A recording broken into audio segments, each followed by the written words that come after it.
pagi. Saya Priscilla Pusunggu dan teman-teman dari Prodi Akuntansi Fakultas Ekonomi dan Bisnis Universitas Tanjung. Pada kali ini kami ingin wawancara sedikit mengenai demokrasi yang ada di Indonesia. Nah, yang pertama ini kami ingin wawancara tentang apakah praktik demokrasi Indonesia saat ini telah sesuai dengan nilai Pancasila dan Undang-Undang Dasar 1945.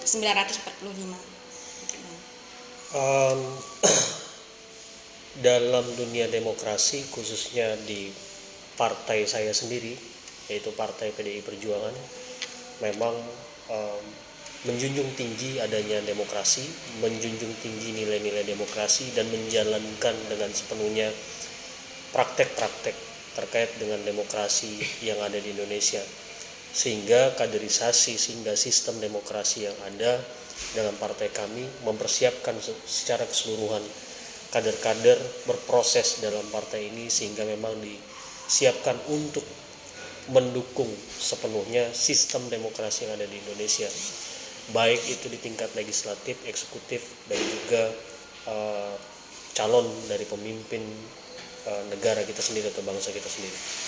Jadi kesimpulannya Bang, berarti partai PDIP ini berarti udah bisa dong dikatakan secara seluruh udah komplit dengan demokrasi yang ada di Indonesia. Ya. Jadi kemudian Bang, bagaimana sih implementasi partai Abang nih dengan demokrasi yang ada di Indonesia? Apa sih yang membedakan dengan partai yang lainnya?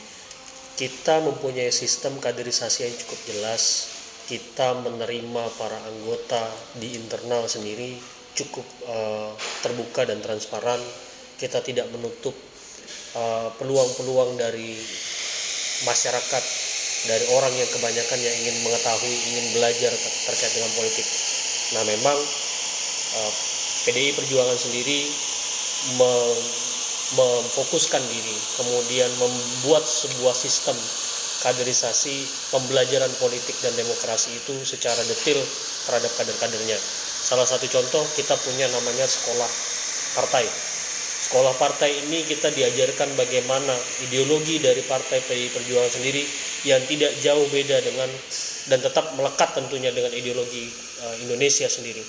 Dasar-dasar yang ditanamkan oleh Bung Karno sendiri itu kita pegang teguh sampai saat ini, sehingga asas terkait dengan Pancasila, kemudian Undang-Undang 1945, dan bagaimana kita hidup berdampingan, hidup secara bersama-sama dengan baik lintas agama, lintas etnis dan suku, itu tetap kita pelihara dan kita rawat sampai sejauh ini. Oke, lalu Bang, 2024 ini kan kita akan melaksanakan Pilpres ya. Jadi menurut Abang nih, gimana sih, apa sih tantangan yang bakal dihadapi oleh partai politik, terlebih partai PDIP untuk menghadapi pemilihan presiden tahun 2024 ini? Tantangan kita jelas bahwa di 2024 kita belajar dari 2019 bagaimana polarisasi, bagaimana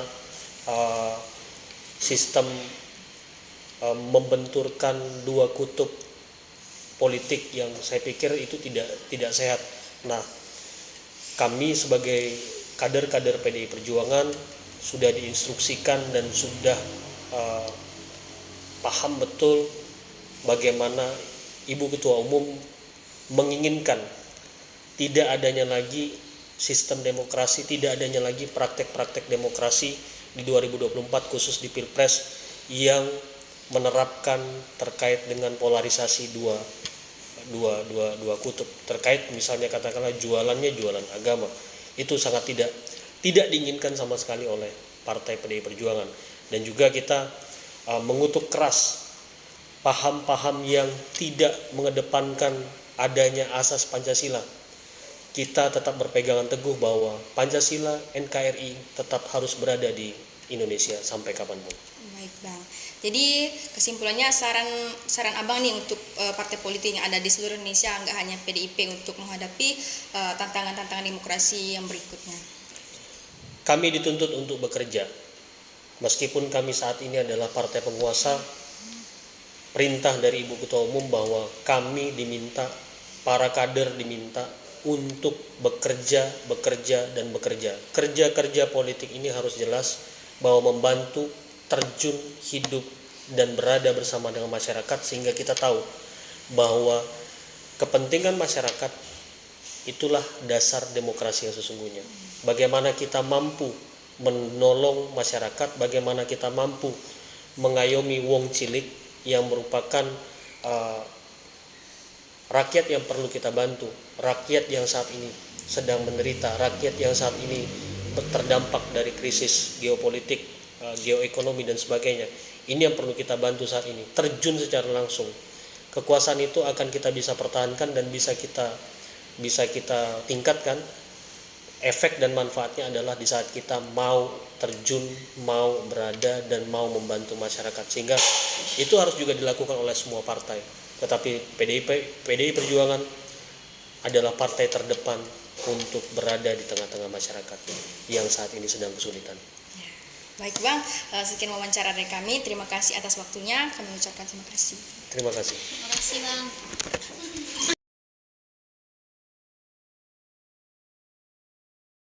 Jungle.